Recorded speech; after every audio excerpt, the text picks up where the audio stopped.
কে লাল বাহাদুর, কি অবস্থা?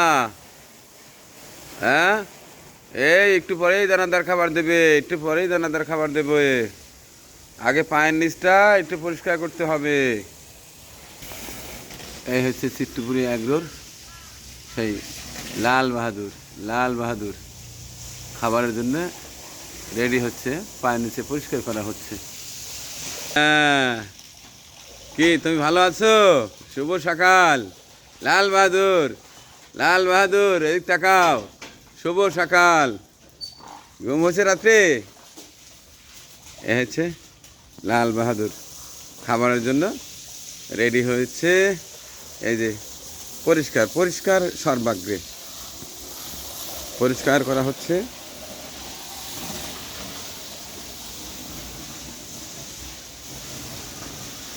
এই হচ্ছে আমাদের প্রিন্স। প্রিন্স প্রিন্সও রেডি হয়েছে খাবার জন্য। কি আহারে, তোমার নাকে টান লাগছে নাকি? হ্যাঁ, আর এই হচ্ছে নবাব, আমাদের নবাব। দেখি তোমার রুমটা রেডি হয়েছে, দু একদিনের মধ্যে ওটাতে ট্রান্সফার করব। তোমার একটু কষ্ট হচ্ছে? হ্যাঁ, ওর যেটা ভিআইপি কেবিন ছিল সেটাও ভেঙে ফেলছে, যে কারণে ওকে এই পাশটায় বেঁধে রেখে ওর রুমটা ঠিক করা হলো। শুভ সকাল, আসসালামু আলাইকুম। আজ 17ই ডিসেম্বর 2025, 2রা পৌষ 1432 বঙ্গাব্দ। এই যে আমার খামারে একটু আসছি দেখতে, সকালবেলার মিষ্টি রোদ। প্রায় প্রতিদিনই আসার চেষ্টা করি, সময় পেলেই চলে আসি, ভালো লাগার বিষয়। ওদের পায়ের নিচটা পরিষ্কার করা হচ্ছে, অল্প সময় দানাদার খাবার পাবে। আমি ছোট্ট করে একটু দেখাই। এই পাশটায় হলিস্টিয়ান ফ্রিজিয়ান জাতের কয়টা আছে, একটু মোটা তাজা হচ্ছে। আর আমাদের স্থানীয় বাজারেই এটা জবাই করে মানুষকে আসল গরুর গোস্তর যে স্বাদ সেটি দেওয়ার চেষ্টা করছি। লাভ লস ওটা আমি অতটা কাউন্ট করছি না, কারণ মানুষ সেই আগের গোস্তর স্বাদ পাচ্ছে, সবাই প্রশংসা করছে, এটাই আমার বড় পাওয়া। যেখানে বাজারে গোস্ত ঝুলিয়ে রাখা হয়, বিক্রি করতে কষ্ট হয়, সেখানে আমাদের নুরানি মোড়ে আমাদের চিত্তপুরি এগ্রোর গরু জবাই হচ্ছে। প্রতি সপ্তাহে একটা মানুষ ভিড় জমিয়ে নিচ্ছে এবং পাচ্ছে না। তো যদি বা খরচ পোষানো একটু দুষ্কর হচ্ছে, এরপরেও কিছু বলার নেই, করার নেই। আমি চাই মানুষ চিত্তপুরি এগ্রোর গরুর যে টেস্ট সেটা আগে বুঝুক, একটা সময় আল্লাহ পোষায় দেবে ইনশাল্লাহ। এই যে পরিষ্কার করা হচ্ছে, অল্প সময় খাবার দেবে। মূল সেটের কাজ হচ্ছে। এই যে আমি সবসময় সেটটি নিয়ে কাজ করার চেষ্টা করি। এই যে পটাশ দিয়ে রেখেছি, এই হচ্ছে মূল সেট। মূল সেটের একটু কাজ চলছে। এই যে এই পাশটায় আছে আমাদের বাদশা। বাদশা, বাদশা তুমি কেমন আছো? রাত্রে ঘুম কেমন হয়েছে? হ্যাঁ, এই হচ্ছে বাদশা। আর এ হচ্ছে রাজকুমার, আমাদের 2026 সালের রাজকুমার। ছোটো সাইজ, তবে বেশ সুন্দর রাজকুমার। আর হচ্ছে বাদশা। আর ওই পাশটায় আছে নবাব আর লাল বাহাদুর। এই একটা হলিস্টিয়ান ফ্রিজিয়ান, একটু ভিন্ন কালার, সাদা। বেশ কয়েক মাস হলো আছে আমাদের চিত্তপুরি এগ্রোতে। আশা করছি ভালো হবে, পাগুলো বেশ ভালো। আমার মনে হয় এটা ভালো একটা গরু হবে ইনশাল্লাহ। দোয়া চাই সকলে। এই যে যারা বোঝেন তারা কমেন্টস করে জানাবেন।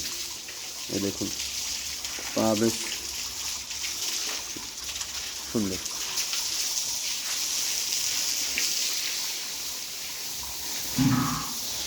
এই পাশটায় পরিষ্কার করা হচ্ছে, অল্প সময় খাবার দেওয়া হবে। গতকাল বেড়া চতুরহাটে গিয়েছিলাম, একটা ভিডিও বানালাম। একটা গরুর ভিডিও পাবেন, একটা ছাগলের ভিডিও পাবেন, ভালো লাগবে ভিডিওটি। দুটো ছোটো গরু কিনেছি, পছন্দ হলো। একটা কালো শাহিওয়াল আর একটা দেশাল। বাসায় রেখেছি, কোয়ারেন্টাইন সেট বাসায়। আমি রিস্ক নিতে চাচ্ছি না, কারণ সরাসরি খামারে এনে অনেকটা রিস্ক হয়ে যায়, যে কারণে 12-14 দিন দেখি বাসায় রেখে এফএমডি কৃমি এটা করে তারপরে খামারে নিয়ে আসবো ইনশাল্লাহ। এই যে আমার লাল বাহাদুর, লাল বাহাদুর এই সেই লাল বাহাদুর। কেমন হচ্ছে অভিজ্ঞজনরা জানাবেন। ওর জন্য আলাদা খাঁচা করে দিয়েছি। এই পাশটায় ভেঙে ফেলছিল, বাঁশ দিয়ে কদিন রাখলাম, ভাবলাম যে আর বাঁশ রাখা যাবে না, পরে এই নতুন করে খাঁচা করে দিয়েছি। আর ওই পাশটায় আরেকটা আছে, প্রিন্সকে রেখেছি খাঁচায়। আর এই পাশটায় এটা হচ্ছে নবাবের ঘর, কদিন এটা রিপেয়ারিং করা হলো, তো আরও একটু কাজ বাকি আছে, সেটি কমপ্লিট করে এরপরে নবাবের রুমে ট্রান্সফার করব। আর পাশাপাশি বাচ্চার জন্য আর একটা রুম বানিয়েছি। এটা ওরা আসলে দড়িমুক্ত একটু হাঁটাচলা করতে বেশি পছন্দ করে, যে কারণে একটু কষ্ট হলেও, পয়সা খরচ হলেও এটা আমি করেছি। এই যে কাজ চলছে, 2 মধ্যে রেডি হয়ে যাবে, এখানে চলে আসবে। আসলে গরুর খামার, পশু পাখির খামার ভালো লাগার বিষয়। এখান থেকে আহামরি লাভের চিন্তা করলে হবে না। আমার আসলে ছোটোবেলা থেকে পশু পাখির প্রতি একটা ঝোঁক, নেশা যেটাই বলেন আছে, যে কারণে আমি এটা করছি।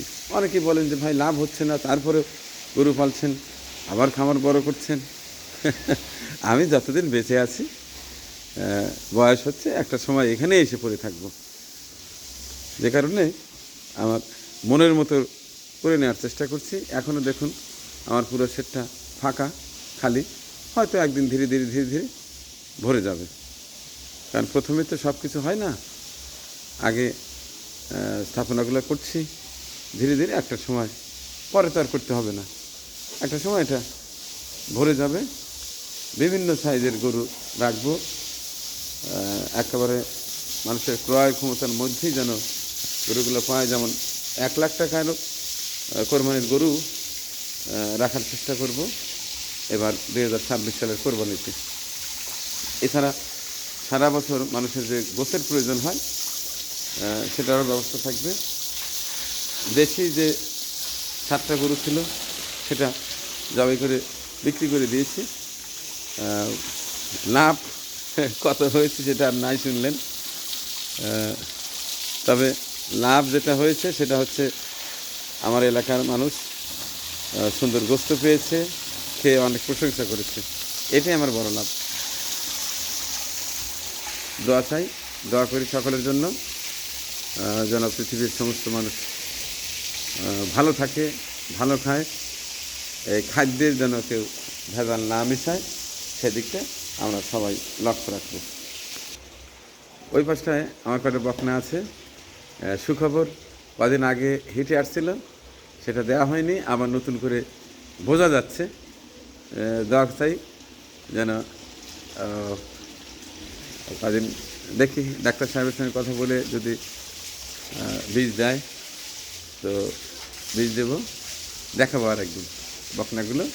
আর বাসায় দুটো আছে, যেটা কাল কিনে এনেছি, কদিন পরে ওটা মূলত কোয়ারেন্টাইনে রেখেছি, ভালো করে ওটাকে পর্যবেক্ষণ করে তারপরে ফাইনালি এখানে আনবো, তখন দেখাবো ইনশাল্লাহ। দোয়া করি সকলের জন্য, ভালো থাকেন, আল্লাহ হাফিজ।